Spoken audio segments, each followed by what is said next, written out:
Hello everyone, I am Sandeep, your physics teacher. और इस video में हम पढ़ने वाले हैं about the reflection of light. Last video में मैंने आपको बताया था कि लाइट्स की हिस्ट्री क्या है, या लाइट्स से रिलेटेड कुछ इम्पोर्टेंट टर्म्स हैं जैसे source, medium, the rays of light, ये सब के बारे में मैंने आपको बताया था जो आप प्रीवियस क्लासेस में भी पढ़ चुके हैं। क्लियर? तो अब बात करते हैं the reflection of light. Reflection that is means reflect करना। रिफ्लेक्ट करना, एक पॉइंट से टकरा के वापिस मुड़ जाना, क्या कहलाता है? रिफ्लेक्शन कहलाता है। तो रिफ्लेक्शन ऑफ लाइट किसे कहते हैं? The bouncing back of a light ray from a transparent from a medium या from a point is called reflection of light. Clear? Right? तो ये होता है रिफ्लेक्शन कि अगर कोई लाइट रेज आ रही है और वो किसी भी ऑब्जेक्ट से टकरा के वापस इसी मीडियम में, यानी कि वापस उसी मीडियम, जिस मीडियम से वो आई है उसी मीडियम में रिफ्लेक्ट होके वापस जाने को क्या कहते हैं? रिफ्लेक्शन ऑफ लाइट कहते हैं। जैसे कि अगर ये कोई मीडियम है, या सॉरी ये कोई बाउंड्री है और यहाँ से कोई लाइट रेज आ रही है और वो इस पॉइंट से टकरा के वापिस इसी मीडियम में चली जाती है, तो इसे कहते हैं रिफ्लेक्शन ऑफ लाइट। क्लियर? और जो लाइट आती है उसे कहते हैं इंसिडेंट रे, और जो लाइट वो टकरा के वापिस जाती है उसे कहते हैं रिफ्लेक्टेड रेज। क्लियर? अब जो पॉइंट पे, जो जिस पॉइंट पे और लाइट रेज इंसिडेंट होती है उसे कहते हैं इंसिडेंट पॉइंट। तो ये टर्म्स हैं कुछ जो आपको याद होनी चाहिए। अब आपने रिफ्लेक्शन के बारे में लास्ट क्लासेस में भी पढ़ा होगा। उसमें दो टाइप्स के रिफ्लेक्शन होते हैं, एक तो रेगुलर रिफ्लेक्शन और दूसरा इर्रेगुलर रिफ्लेक्शन।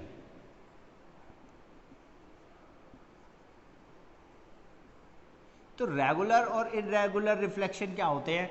अगर रिफ्लेक्टेड सरफेस एक प्लेन सरफेस है तो उससे पैरेलल रेज आने वाली जो सभी इंसिडेंट रेज हैं वो रिफ्लेक्शन के बाद क्या होंगी? पैरेलल मूव करेंगी, लाइक दिस। ठीक है?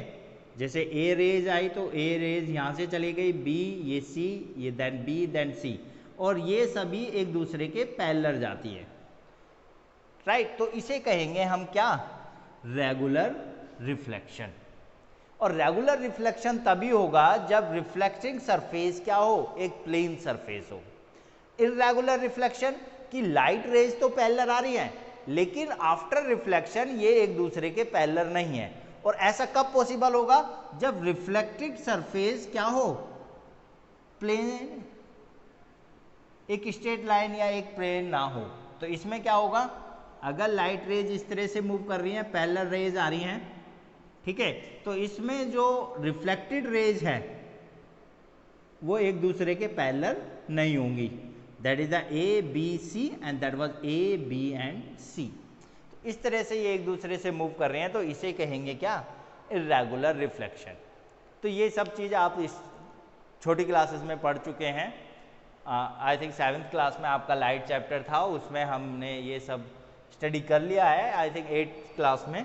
सो that was the about the reflection. तो bouncing back of a light ray from a surface is called reflection of a light. Clear? अब यहाँ पर कुछ लॉज हैं। देखिए, इस पॉइंट पर रिफ्लेक्शन हुआ, पैरेलल गई after striking the surface, right? और यहाँ पर भी किसी सरफेस को स्ट्राइक करी लेकिन पैरेलल आई थी, लेकिन पैरेलल नहीं गई। ये किस वजह से है? क्योंकि हमारे रिफ्लेक्शन के कुछ लॉज होते हैं, उन लॉज के अकॉर्डिंगली हम इन्हें इंसिडेंट रे और रिफ्लेक्टेड रे को ड्रॉ कर सकते हैं। देखिए कैसे।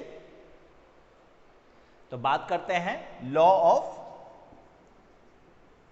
रिफ्लेक्शन। तो लॉ ऑफ रिफ्लेक्शन क्या है? तो लॉ ऑफ रिफ्लेक्शन, जैसे फर्स्ट लॉ ऑफ रिफ्लेक्शन, दो लॉ है इसमें।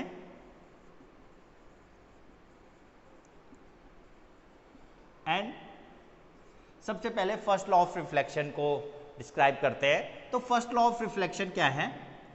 ये कोई रिफ्लेक्टिंग सरफेस है और अगर इसमें कोई इंसिडेंट रे आ रही है, ठीक है, तो इंसिडेंट रे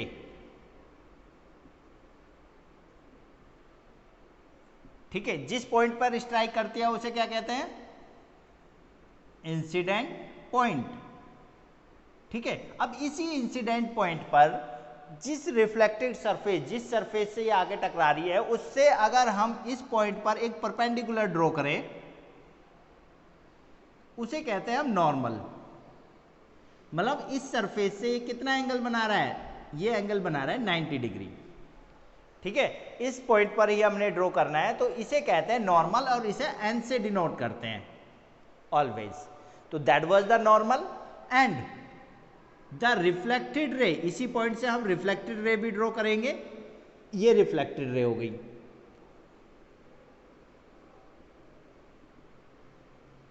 राइट, तो फर्स्ट लॉ क्या कहता है रिफ्लेक्शन का?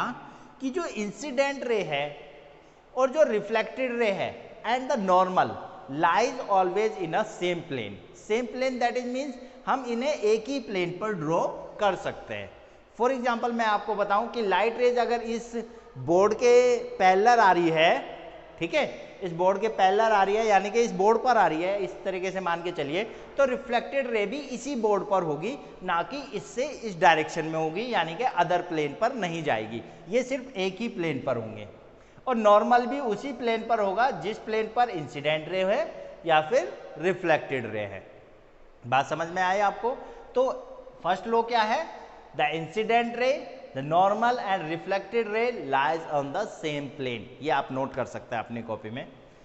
The incident ray, normal and reflected ray lies on the same plane always. Clear? तो बात समझ में आई सेम प्लेन की, कि अगर इंसिडेंट रे इस बोर्ड पे या इस बोर्ड के प्लेन पर आ रही है, तो रिफ्लेक्टेड रे भी इसी प्लेन पर होगा, यानी कि बोर्ड पर होगा, और नॉर्मल भी हम इसी बोर्ड पर ड्रॉ कर सकते हैं। राइट, अब सेकंड लॉ जो है, सेकंड लॉ ऑफ रिफ्लेक्शन। तो सेकंड लॉ ऑफ रिफ्लेक्शन क्या कहता है? सेकंड लॉ ऑफ रिफ्लेक्शन ये है कि जो नॉर्मल है उससे इंसिडेंट रे जो एंगल बना रही है उसको कहते हैं आई, यानी कि इंसिडेंट एंगल, और जो नॉर्मल रिफ्लेक्टेड रे से जो एंगल बनाता है दैट इज कॉल्ड आर। ठीक है, इंसिडेंट रे से जो नॉर्मल एंगल बना रहा है उसे कहते हैं आई, इंसिडेंट एंगल, और आर क्या है? रिफ्लेक्टेड रे जो नॉर्मल से एंगल बनाता है। याद रखना ये नॉर्मल से एंगल बनते हैं, तो इस तरीके से हम इसे कहते हैं I is called incident angle and small I, and the small r is called reflected angle।